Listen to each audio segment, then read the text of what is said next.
Small towns across America are full of quirks.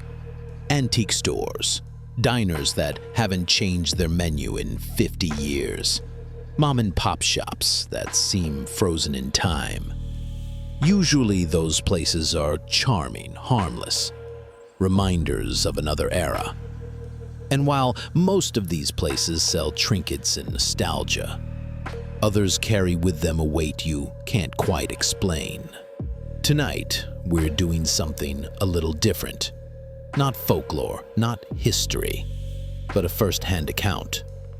We had a viewer from the Midwestern United States send in a detailed, bone-chilling account of a personal experience. Her story is one about stopping in one of those small-town shops, a Halloween store, where nothing looked factory-made, and every item seemed just a little too personal. A small-town mom-and-pop shop, where mom and pop had some dark secrets of their own. She didn't go looking for anything unusual, but sometimes the unusual finds you. Without further ado, here's what she wrote. I wasn't planning on finding anything. Honestly, I was just bored. I live in the suburbs, and every October it's the same thing. Spirit Halloween takes over some empty strip mall, and everything inside smells like plastic. I'd been scrolling TikTok and saw videos about quirky small-town shops, handmade stuff, real vintage finds. It sounded better than wasting another Saturday at Target. So I drove. 2 hours out, no destination. Just me, podcasts, and back roads. First, it was farmland, endless rows of corn. Then smaller towns, leaning houses, peeling paint, old signs barely hanging on. Finally, I hit one of those places that barely looked alive. A diner, a laundromat, a row of empty windows. And then I saw it. A crooked wooden sign swinging on rusty chains. Hallows End. Costumes and curiosities. The letters were hand-painted, chipped, with faded pumpkins stenciled along the edges. It looked like a relic from the 1950s that no one had touched since. I don't know why, but I pulled over. The bell over the door didn't sound cheerful. It gave off a low, hollow chime, like metal against metal. Inside, it was dim. The air smelled like old candle wax and smoke. Heavy, like a room where something had burned too long.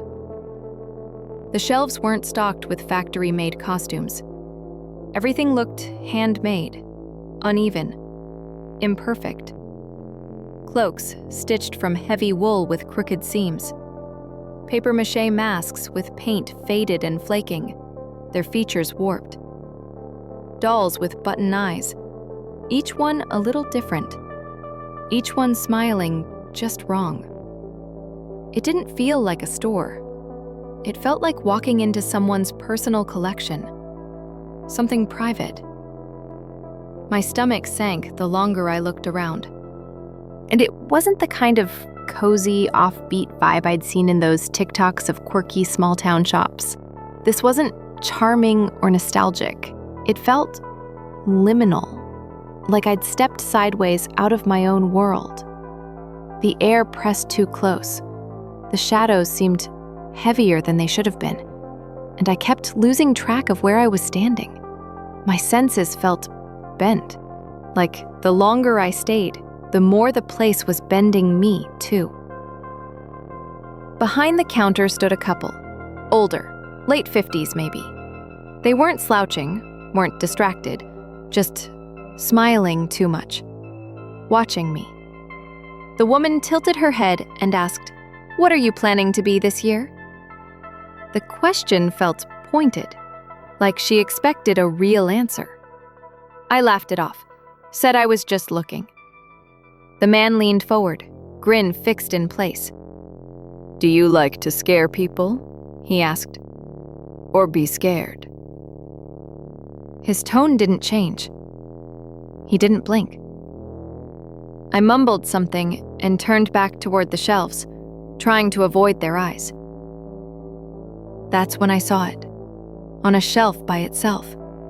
A stuffed black cat, about the size of a loaf of bread. It wasn't cute. Its seams were uneven, its button eyes mismatched. One larger, one dull and scratched. And the fur, it wasn't polyester. It was coarse, patchy. When I ran my fingers across it, I froze. The fur felt too much like real hair. Not exactly human, not exactly animal. Just wrong.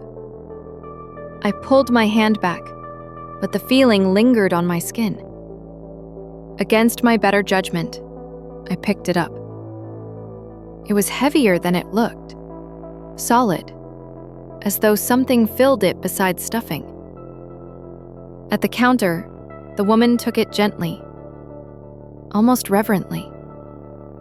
She smiled wide and said, "That one suits you. It'll feel right at home."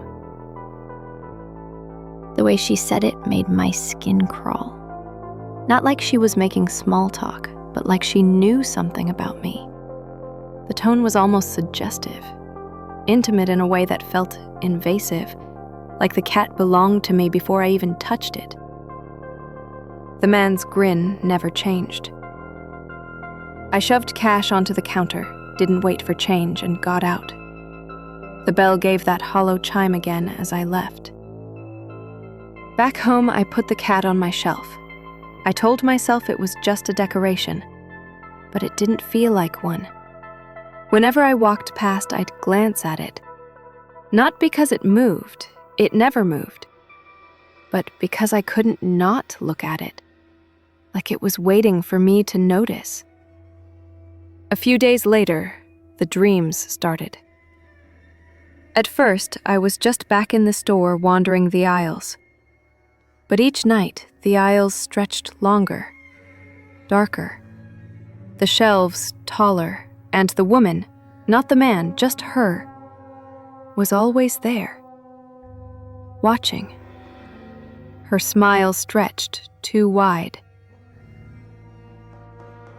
One night, I dreamed I was locked inside. I pressed my hands against the glass door. I could see the street outside, the diner, even my car parked where I left it. The headlights glinted faintly in the dark. Freedom was right there, but the lock wouldn't budge. My hands kept slipping on the glass, leaving smudges like I'd been trying for hours. The shop was quiet, too quiet. No traffic outside, no hum of lights, not even the sound of my own breathing at times. It felt like the air itself was holding its breath. The shelves seemed to shift when I wasn't looking, stretching farther, stacked higher, until I couldn't tell if I was in the same aisle or somewhere new. And then I felt it, the sense that I wasn't alone. I turned and she was there. The woman from the counter, standing at the far end of the aisle, holding the stuffed black cat in her arms like it was alive. Its button eyes caught the dim light, reflecting in tiny glints. Her smile didn't waver, but it wasn't welcoming. It was sharp, stretched, like she was proud of something I didn't understand. I wanted to scream, but my throat locked up, dry and tight. My heart was hammering so hard it echoed in my ears. But the rest of the world was dead silent. She whispered, soft but clear, carrying across the space without moving her lips. "It knows you now." That's when I woke up, my chest aching, throat bone dry, sweat cold on my skin. But the worst part wasn't the dream. The worst part was realizing the cat wasn't on the shelf anymore. It was lying on the pillow next to me, close enough that its mismatched button eyes were the first thing I saw, staring into mine. waiting. I told myself I'd return it. I drove the same 2 hours back to that town. Same diner, same cracked sidewalks. But the store was gone. Windows dusty and dark. A for rent sign taped to the glass. I asked a man sweeping outside the diner if he knew when it had closed. He looked at me strangely and said, "That building's been empty for years." I didn't argue. I just got back in my car. After that, the dreams stopped. I don't know if it was relief or resignation. Eventually, I moved out of my parents' house, and the cat stayed behind, sitting on the same shelf where I'd first put it. But whenever I come back to visit, it's still there, waiting. I don't touch it. I don't move it. I don't even like to look at it for too long. Because every time I do, I swear that woman's words come back to me. That one suits you. It'll feel right at home. And I can't help but wonder if she meant forever. Seasonal shops vanish every year. The shelves are cleared, the lights shut off, and the signs hauled away. By November, they're gone, like ghosts, leaving nothing behind but an empty building. But some stores aren't meant to be found. They don't vanish because the season ends. They vanish because they were never supposed to be there in the first place. And some souvenirs, once you bring them home, don't ever let you go. They sit quietly on a shelf, watching, waiting, like they're biding their time. And if you're unlucky enough to notice them staring back, maybe you'll understand what it means when something feels too personal. Because in places like these, you're not just shopping, you're being chosen. If you've got a chilling story of your own to tell, don't hesitate to tell us. Comment below, and a member of our team will get in contact with you. Be sure to subscribe if you have an appetite for the mysterious, the strange, and the unexplained.